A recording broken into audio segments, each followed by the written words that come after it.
ભાવનગરમાં ખૂટિયા કરતા ગાયો વધુ દૈનિક 15 ઢોર ડબ્બે પૂરવાનો દાવો છતાં ત્રાસ વધ્યો અને 4 ડબ્બા બનાવ્યા અને ઢોરોને પ્રશ્ન હલ થવાની વાત કરવામાં આવી। ઝાંઝવડના જળ સમાન 2500 ઢોર ડબ્બામાં છે અને ભાવનગર શહેરમાં છેલ્લા કેટલાક સમયથી ઢોરોનો અસહ્ય ત્રાસ વધ્યો છે।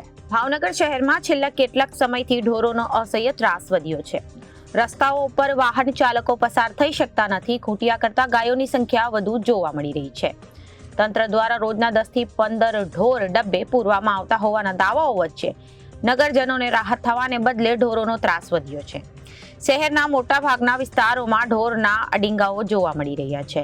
4 વ્હીકલ જ નહીં 2 વ્હીકલ રોડ પરથી પસાર કરવામાં અકસ્માત સર્જાવાના ભય રહે છે, કારણ કે થોડા અંતરે ઢોરના અડિંગાઓથી અકસ્માત સર્જાવાનો ભય સેવાઈ રહ્યો છે। મહાનગરપાલિકાના તંત્ર અને શાસકો ઢોરનો ત્રાસ દૂર કરવા ઢોરવાડા બનાવવાની ખાતરી આપી હતી, જે 2 માંથી 4 ઢોરવાડા પણ ચાલુ કરી દીધા છે, છતાં ઢોરની સમસ્યા હલ થઈ નથી।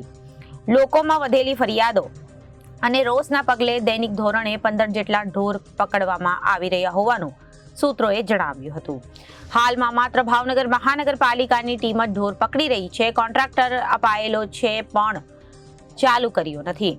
2 નોટિસ આપી છે। અમદાવાદની એજન્સી છે જે જન્માષ્ટમી પછી ઢોર પકડવાની કાર્યવાહી ચાલુ કરશે, તેમ વેટરનરી અધિકારી મહેશ હીરાપરાએ જણાવ્યું હતું કે હાલમાં ભાવનગર શહેરમાં 4 ઢોરવાડામાં કુલ 2500 ઢોર પુરાયેલા હોવાનું તંત્રએ જણાવ્યું હતું, પરંતુ જન્માષ્ટમી પર્વમાં જ ગોકુળિયું ગામ બની ગયું હોય તેમ ઠેર ઠેર ઢોરનો ત્રાસ છે।